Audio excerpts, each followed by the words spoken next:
Chapter 4: Tribals, Dikus, and the Vision of a Golden Age. Now, before proceeding to the chapter, let's know who are tribal people. So, tribal people are a social group who often share common culture, language, territory, and they always live in a particular geographical area. Okay, and you will be surprised to know that in India we have about 700 officially recognized tribes. Okay, and they often live in areas like Madhya Pradesh, Chhattisgarh, Orissa, Jharkhand, and Maharashtra. And if you want to know some of the major tribal groups, you must have read about them in 7th class as well. They are Bhils, Gonds, Santhals, Bhutias, Mundas. Okay. So in this chapter we will be reading about Munda's tribe, Birsa Munda. Okay. And let's know who are Dikus. Now Dikus are the people who often live in areas like Chota Nagpur. Okay. And they are referred to as outsiders or non-tribal people. And these people, these outsiders, are often seen as exploitative, and they are always associated with traders, money lenders, and landlords. Okay, so they always exploit people. Now let's start with the chapter, and we will know better about them.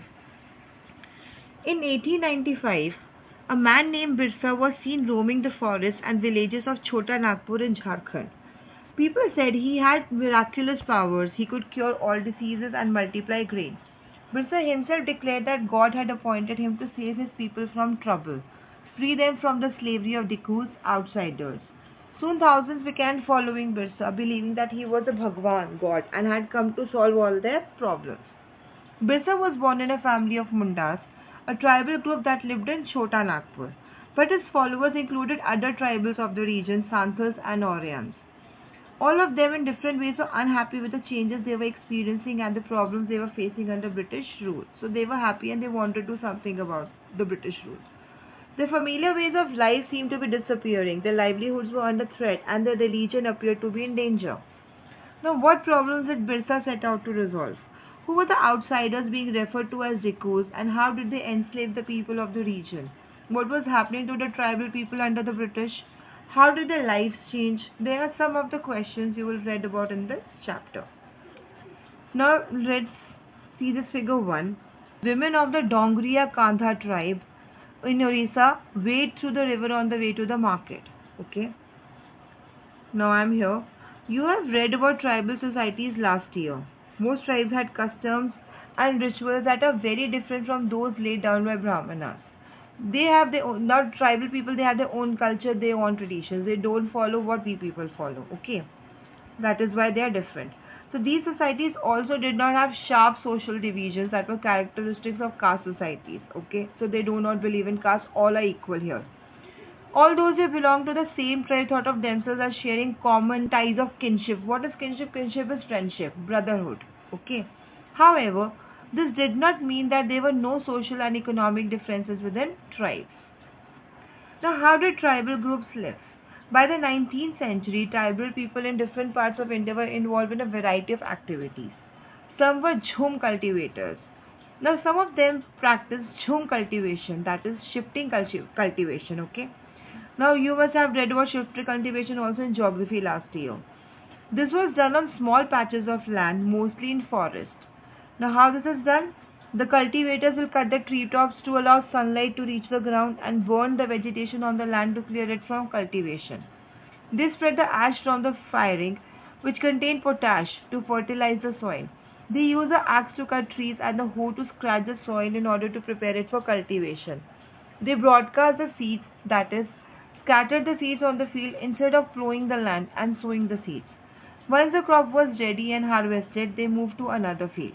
A field that has been cultivated once was left fallow for several years. What is fallow?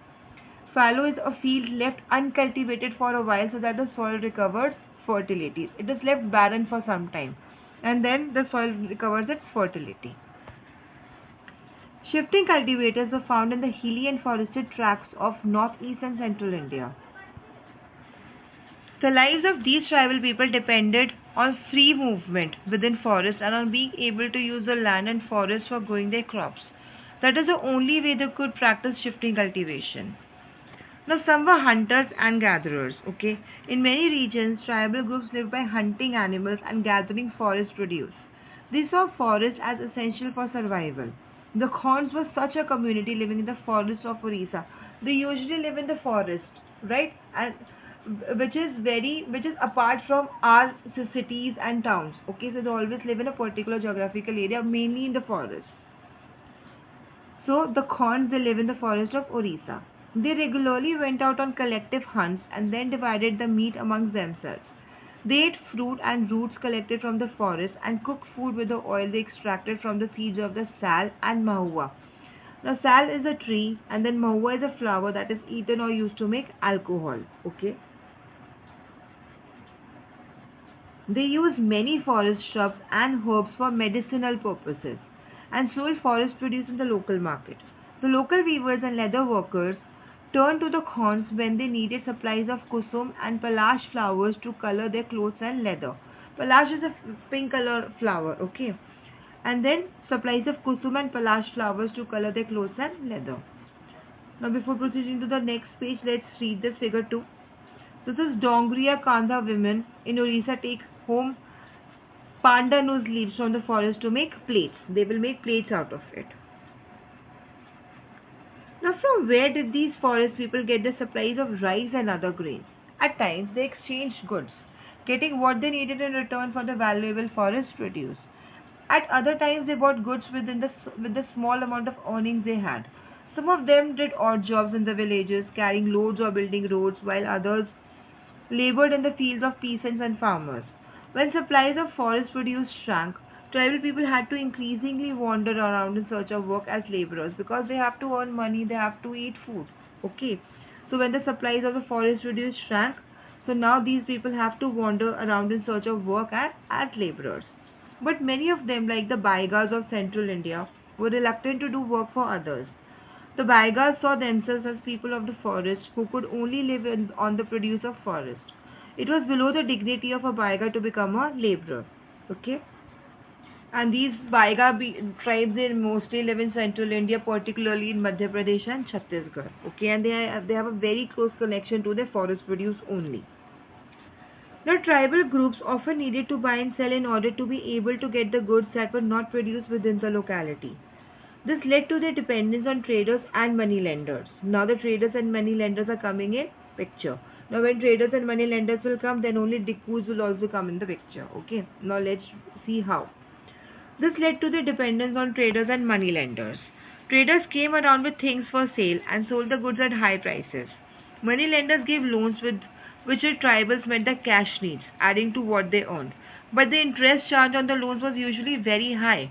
So for the tribals, market and commerce often meant debt and poverty. So debt will increase and poverty will increase therefore.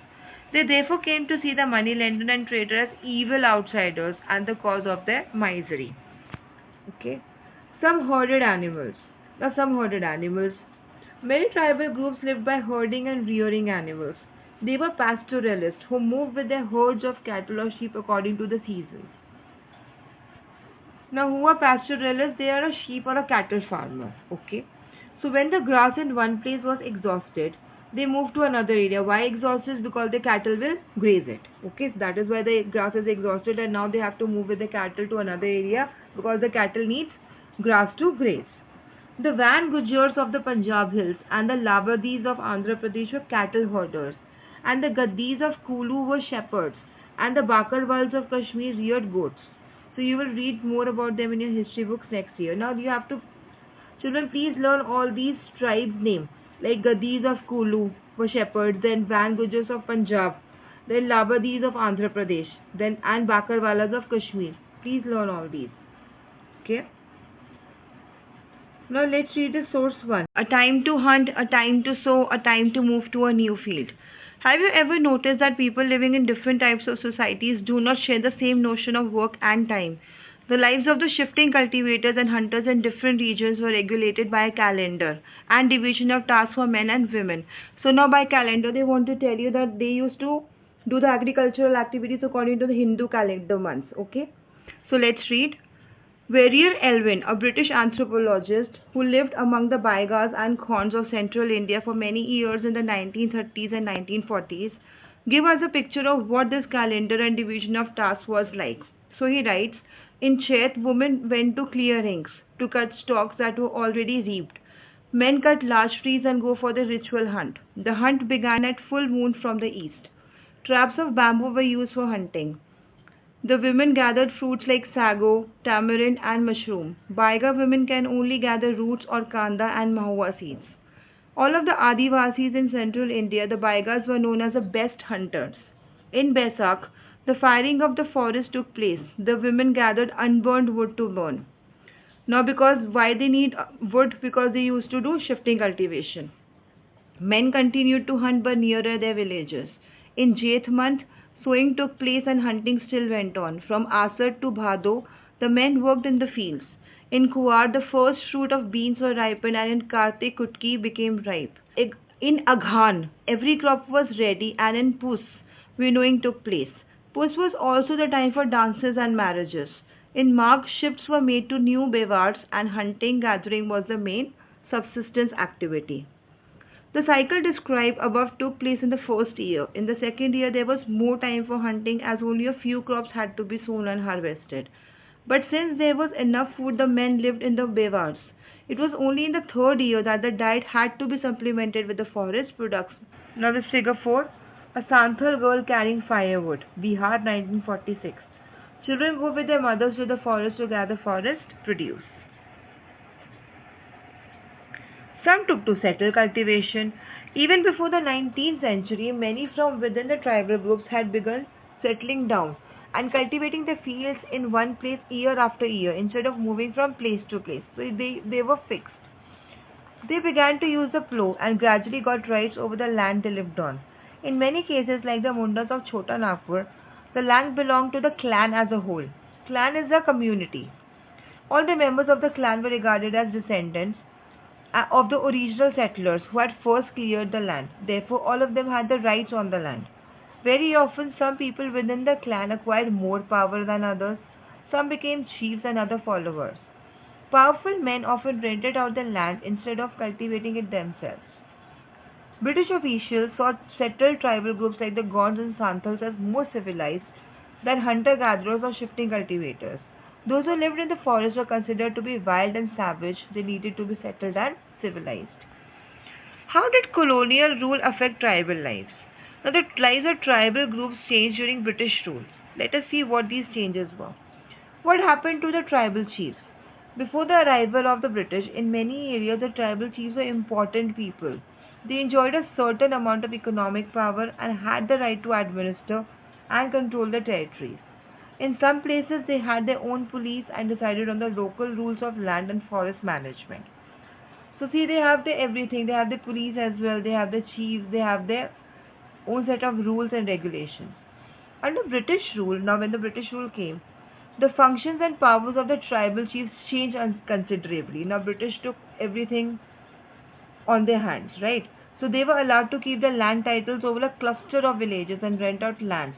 But they lost much of their administrative power and were forced to follow laws made by British officials in India.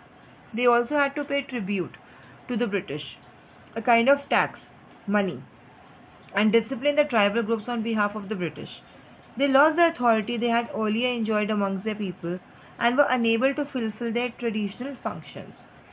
Now, when the British officials came into picture, these tribal chiefs they also lost their authority. Okay. Now this is figure 5. This is a log house being built in a village of the Naishi tribes of Arunachal Pradesh. The entire village helps when log hunts are built. Entire village people help. Okay. Now what happened to shifting cultivators? The British were uncomfortable with groups who moved about and did not have a fixed home. They wanted tribal groups to settle down and become peasant cultivators. Settled peasants were easier to control and administer than people who were always on the move. The British also wanted a regular revenue source for the state. So they introduced land settlements, that is, they measured the land, defined the rights of each individual to that land, and fixed the revenue demand for the state. Some peasants were declared landowners, others tenants. Now, as you have seen in chapter 2, the tenants were to pay rent to the landowner who in turn paid revenue to the state. Now, see this figure 6. These are Bhil women cultivating in a forest in Gujarat. Shifting cultivation continues in many forest areas of Gujarat. You can see that trees have been cut and land cleared to create patches for cultivation. See here, trees are being cut and land is cleared. Okay. Now, the British effort to settle jhum cultivators was not very successful. Settle flow cultivation is not easy in areas where water is scarce and the soil is dry, because if there is scarcity of something, the people will move from that place. In fact, jhum cultivators who took to plough cultivation often suffered since their fields did not produce good yields. So the jhum cultivators in northeast India insisted on continuing with the traditional practice. Facing widespread protest, the British had to ultimately allow them to carry on shifting cultivation in some parts of the forest. So this figure 7, tribal workers at a rice field in Andhra Pradesh. Rice cultivation requires a lot of water. Now, forest loss and the impact. The life of tribal groups, as you have seen, was directly connected to the forest, because they usually live in the forest, feed on the forest produce, etc. So, changes in forest laws had a considerable effect on tribal life. The British extended their control over all forests and declared that forests were state property. Some forests were classified as reserve forests for they produced timber which the British wanted. In these forests, people were not allowed to move freely, practice jhum cultivation, collect fruits, or hunt animals. How were jhum cultivators to survive in such a situation? Many were therefore forced to move to other areas in search of work and livelihood. But once the British stopped the tribal people from living inside forests, they faced a problem. From where would the forest department get its labor to cut trees for railway sleepers and to transport logs? Colonial officials came up with a solution. They decided that they would give jhum cultivators small patches of land in the forest and allow them to cultivate these on the condition that those who lived in the villages would have to provide labor to the forest department and look after the forests. So in many regions, the forest department established forest villages to ensure a regular supply of cheap labor. Now source 2. In this land of the English, how hard it is to live. In the 1930s, Warrior Elvin visited the land of the Baigas, a tribal group in central India. He wanted to know about them, their customs and practices, their art and folklore. He recorded many songs that lamented the hard time the Baigas were having under British rule. Now this is their song. If you want, you can go through it. Many tribal groups reacted against the colonial forest laws. They disobeyed the new rules, continued with practices that were declared illegal, and at times rose in open rebellion. Such was the revolt of Songram Sangma in 1906 in Assam and the forest satyagraha of the 1930s in the central provinces. The problem with trade. During the 19th century, tribal groups found that traders and moneylenders were coming into the forest more often, wanting to buy forest produce, offering cash loans, and asking them to work for wages. It took tribal groups some time to understand the consequences of what was happening. Let us consider the case of the silk growers. In the 18th century, Indian silk was in demand in European markets. Mainly silk and cotton. Fine qualities of silk and cotton was being imported. The East India Company was doing trade in that only. Okay, so that was very important at that time. Indian silk was in great demand in European markets. It was sold at very high prices. The fine quality of Indian silk was highly valued and exports from India increased rapidly. As the market expanded, East India Company officials tried to encourage silk production to meet the growing demand. Figure 8. Godara women weaving. Hazaribagh in present-day Jharkhand was an area where the Santals reared cocoons. From cocoons, the silkworm comes and when the rearing of silkworms are done, it is known as sericulture. From that, silk is produced. Okay, so the traders dealing in silk sent in the agents who gave loans to the tribal people and collected the cocoons. The growers were paid rupees 3 to rupees 4 for 1,000 cocoons. See how less. These were then exported to Burdwan or Gaya, where they were sold at 5 times the price. The middlemen, so called because they arranged deals between the exporters and silk growers, made huge profits. The silk growers earned very little. Understandably, many tribal groups saw the market and the traders as their main enemies, because silk growers were putting all their hard work. They were the main people who were doing the hard work and who were gaining the money lenders, the Landowners were gaining from it, the exporters were gaining from it. Okay, they were not gaining anything for their hard work. This figure 9. A Hajang woman weaving a mat.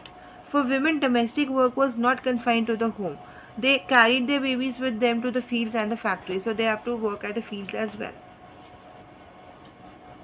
This is figure 10. Coal miners of Bihar 1948.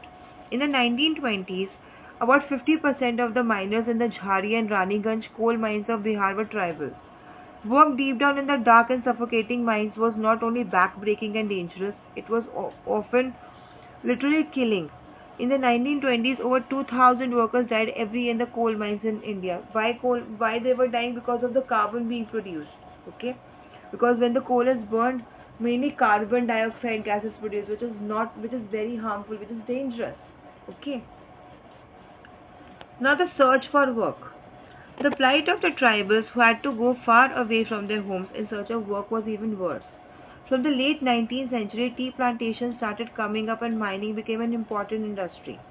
Tribals were recruited in large numbers to work at tea plantations of Assam and the coal mines of Jharkhand. They were recruited through contractors who paid them miserably low wages and prevented them from returning home. So the contractors were now treating them as slaves only, right? A closer look. Through the 19th and 20th centuries, tribal groups in different parts of the country rebelled against the changes in laws, the restrictions on their practices, the new taxes they had to pay, and the exploitation by traders and moneylenders. The Kulsh rebelled in 1831 to 32. Santals rose in revolt in 1855. The Basta rebellion in central India broke out in 1910, and the Valli revolt in Maharashtra in 1940. The movement that Birsa led was one such movement. Now Birsa Munda. Now what Birsa Munda did for them? Birsa was born in the mid 1870s. The son of a poor father, he grew up around the forest of Buhonda, grazing sheep, playing the flute and dancing in the local akhara. Forced by poverty, his father had to move from place to place looking for work. As an adolescent, Birsa heard tales of the Munda uprisings of the past and saw the Sirdars, leaders of the community, urging the people to revolt. They talked of a golden age when the Mundas had been free of the oppression of Dikus and said there would be a time when the ancestral right of the community would be restored. They saw themselves as the descendants of the original settlers of the region, fighting for the land, Mulk ki Ladai, reminding people of the need to win back their kingdom. Birsa went to the local missionary school and listened to the sermons of missionaries.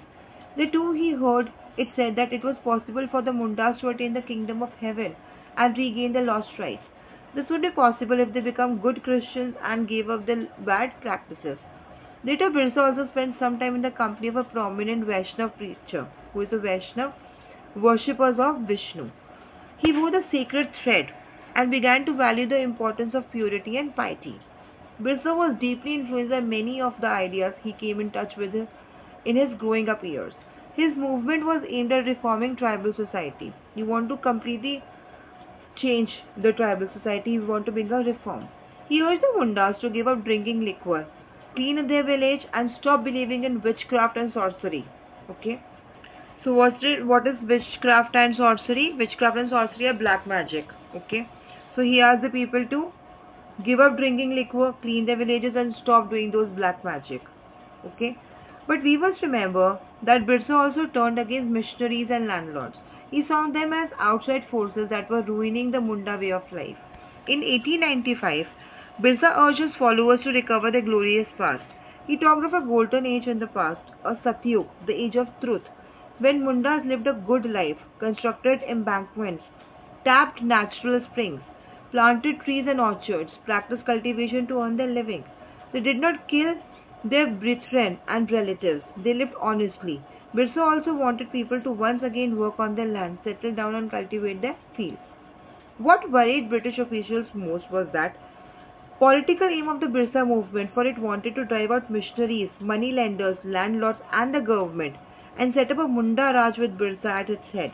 Now Birsa movement was that they want to throw out missionaries, moneylenders, landlords and the government, and they have to set up a Munda Raj with Birsa at its head.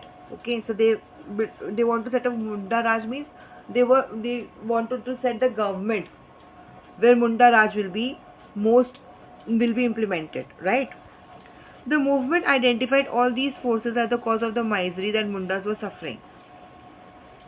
The land policies of the British were destroying the traditional land system. Landlords and moneylenders were taking over the land, and missionaries were criticizing the traditional culture.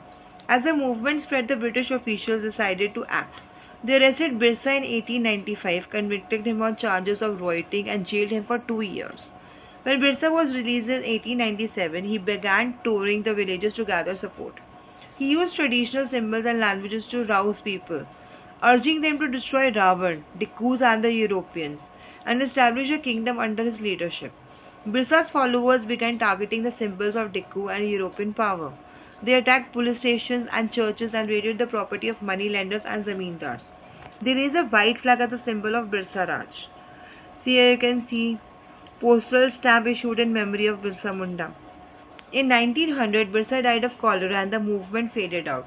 However, the movement was significant in at least two ways. First, it forced the colonial government to introduce laws so that the land of the tribals could not be easily taken over by the Dikus. Second, it showed once again that the tribal people had the capacity to protest against injustice and express their anger against colonial rule. They did this in their own specific way, inventing their own rituals and symbols of struggle. So here we come to the end of this chapter. Let's do this exercise as well. Filling the blanks. The British described the tribal people as, if you remember, the British described the tribal people as wild and savage. Then B, the method of sowing seeds in jhum cultivation is known as, if you remember, it was known as shifting agriculture, right? And in latest terms, if we say, so the correct answer will be broadcasting. Okay. C, the tribal chiefs got dash titles in central India under the British land settlements. They got land titles. Okay. Then D, tribals went to work in the dash of Assam. Dash of Assam means tea plantations of Assam and the coal mines in Bihar. Don't worry, children, if you are not able to note down, I will also make a different video of this exercise. Okay. So question 2, state whether true or false. So A, jhum cultivators plow the land and sow seeds. So if you remember, jhum cultivators, they do not typically plow the land and sow the seeds. They only practice shifting cultivation, which involves land by burning vegetation and then broadcasting seeds onto a cleared area rather than plowing and sowing in a traditional sense. So this will be false. Okay, this will be false. F. B, cocoons were brought from the Santhals and sold by the traders at 5 times the purchase price. This is very true. Okay, so this will be T, true. Then C, Birsa urged his followers to purify themselves, give up drinking liquor, and stop believing in witchcraft and sorcery. This is also true. We just read about this. Then D, the British wanted to preserve the tribal way of life. This is false. No, they didn't want to preserve the tribal way of life. They were changing everything. They wanted everything according to their wish.